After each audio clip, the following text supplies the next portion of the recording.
Hi, it's me. I'm Sam from the Bulwark, here with Marc Caputo, who's similarly sporting the Bulwark coffee mug swag, Tea, and we are. technically. Tea. That's I'm a tea drinker. it's still swag, even if it's Yeah. tea in the swag. Schwag used to be the name Um, for weed, by the way. When I I was a know, I know, yeah. What happened? I know. Oh, It maybe we just can kind of cut that. changes. I don't know. No, don't cut it. This is pure content gold. We are here not to talk about weed or coffee or tea, maybe to spill some tea on the Trump campaign. Mark's got a new piece out about a reset involving the Trump operation in response to Kamala Harris's fairly impressive, I will say, objectively launch, 24-hour, 40-hour launch of her campaign. Mark, what's going on in Magaville? Yeah, objectively, Magaville is like, wow, she blew up a lot bigger, a lot faster, and in a lot more powerful way than they had anticipated. Mm-hmm. And as a result, they're taking her seriously.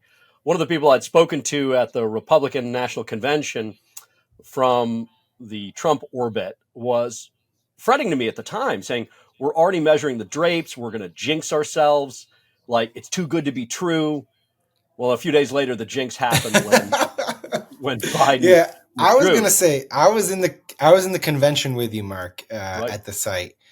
I didn't talk to the Trump people. I don't know if they want to talk to me, but I did talk to a lot of committee members and convention goers, and the confidence level was off the charts. Yep. Basically, completely certain that they were going to win, in absent some sort of form of cheating. Um, Now, not so much. And Yeah. I I mean, guess yeah. go ahead. Sorry, go ahead. Talk I was going about to that say and how this changed. to use a tired football metaphor, it's sort of like University of Alabama thought it was going to still be playing Central Arkansas Mortuary College, and it Now they turns got out they got Georgia. another SC, they got Georgia or something, right? Yeah, So it's a yeah, game on. yeah. There's a quote in your piece that I really thought was really interesting. Kind of summarized it, which is I'm butchering it, but it more or less talked about how Trump is a cultural phenomenon and politics flows downstream from culture, at least in this modern era. Yeah. Uh, and what they saw in Harris that I think was most worrisome to them is that she has quickly become a cultural phenomenon too, or at least is on the way to being one. Talk a little bit about how they view politics through a cultural lens and why that makes them a little bit more nervous about Harris. Well, yeah, a key to Trump's resilience, his popularity, certainly in his own party. Well, heck, we're going in year 9 of the Trump era. Mm-hmm. Is that he was a cultural figure before a political one, and that just you're just built differently in that case. And so he went from cultural figure to political figure. She's sort of swimming upstream, toward being a cultural figure, but it's nevertheless just as real in Mm-hmm. that you're just seeing a genuine, real enthusiasm for her in some quarters. Now, obviously, not in all quarters. The thing, I can't remember if we talked about this, but my 16-year-old daughter, who doesn't give a shit about politics, uh, is, and my 13-year-old daughter, who gives a shit about a lot of things, right? Uh, they were both engaged in a full-on conversation about everything about Kamala Harris, all the stuff they've learned from TikTok. It's all just subsumed through social media. Social Right. media is media, and it's having an effect. And the Trump people are looking at that and saying, okay, yeah, like this is real. Now, they're not saying, oh, we're going to lose, woe is me.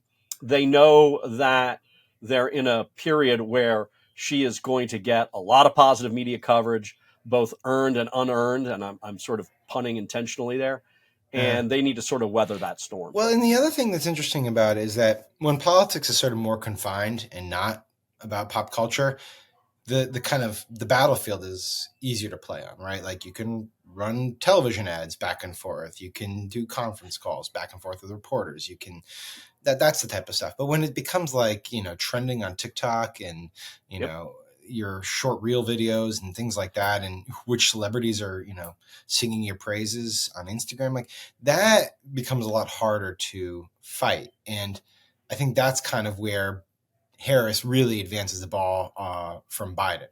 Now, the flip side, of course, is that Harris has some downsides that Biden doesn't. And Biden had, as you reported, made real inroads with male white voters in a way that had scared the Trump campaign. So as the Trump people are looking at the new landscape, how are they adjusting? What states are now in play that maybe weren't? And how does the electorate seem to them differently now that it's Harris and not Biden atop the ticket? They're adjusting just off the bat in saying, okay, we're finally going to have to spend some money on TV during the general election that we didn't have to spend. According to Ad Impact, the media tracking firm, they only spent about $64,000 in general election ads, the Trump campaign, which is just astonishingly and perhaps historically low.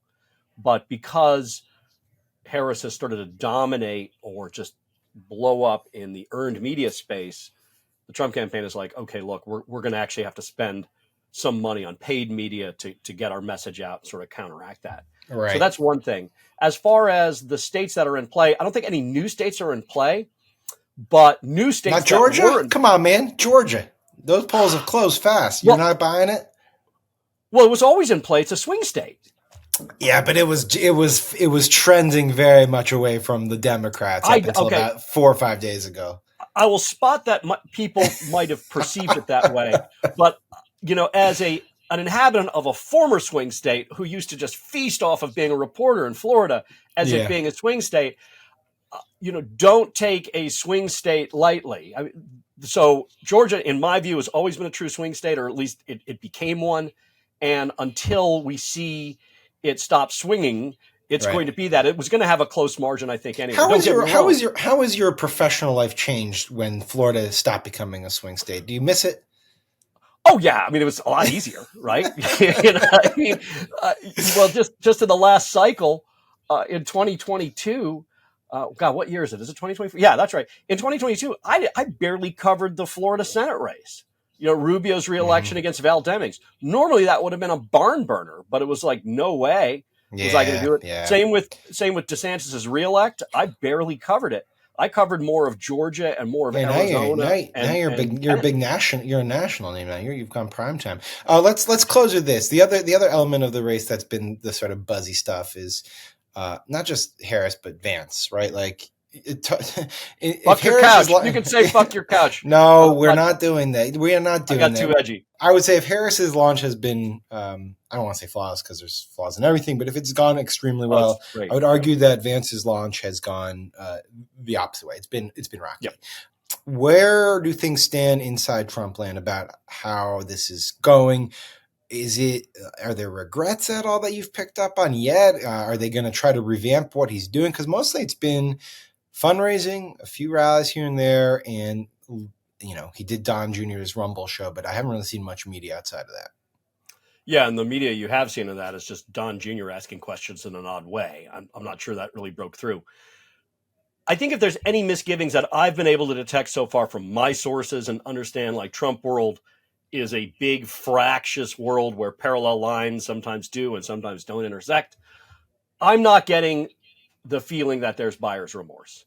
Now, there's always going to be some people out in Trump world who have different agendas, and sometimes honest agendas and sometimes not so honest ones, who will have very different opinions.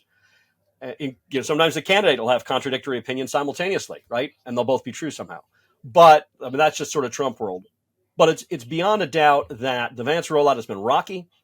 If they had an ability to go back in time and they had known that Kamala Harris was coming out and that the Democrats would have been so skilled and the social media trolls would have been so lucky in defining Vance negatively, they would have probably put him out more in front of the cameras, JD Vance, than has been. He's been booked on these various fundraisers, and I don't think he's been doing as much media. Yeah, man, because I feel like he's at risk of being quickly defined as a weirdo before he can define himself. Maybe that was, part of it was that he just didn't give a very compelling convention speech and wasted an opportunity there. But the whole predominant narrative at this point is this guy hates childless people and is kind of weird. Right. Yeah.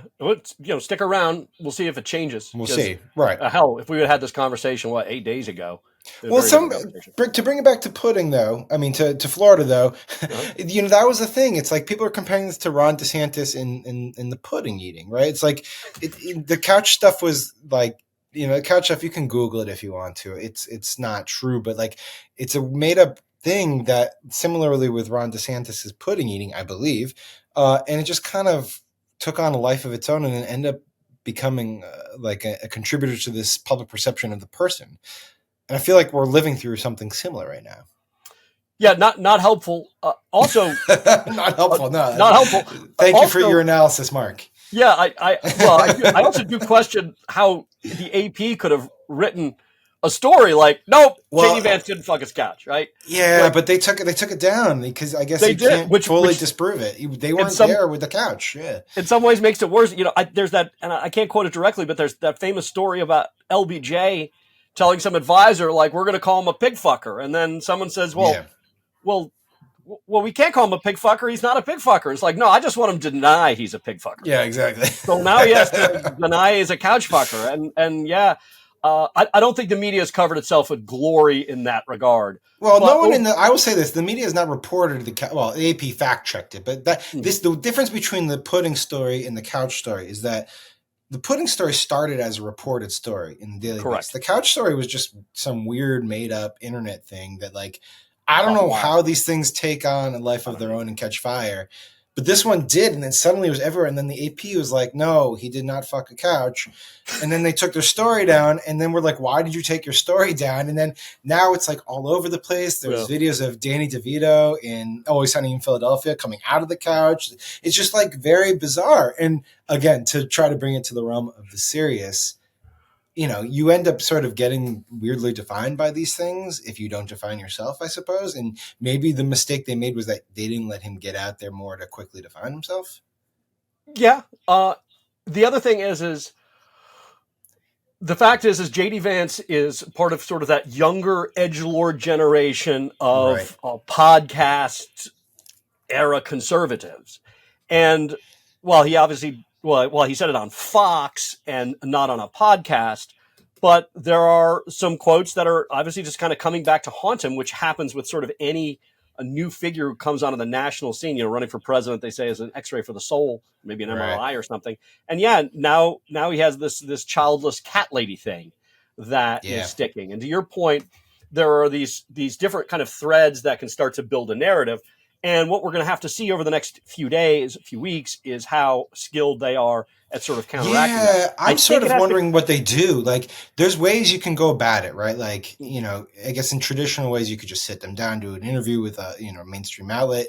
You can put them in a place, a position where he's talking to, kidless couples about empathy and about his empathy for them and try to counteract the narrative. You could play with the narrative and have fun with it and try to dismiss it that way. This is one of those things where you actually do start to see the deftness of a political operation. Right. This would be just me.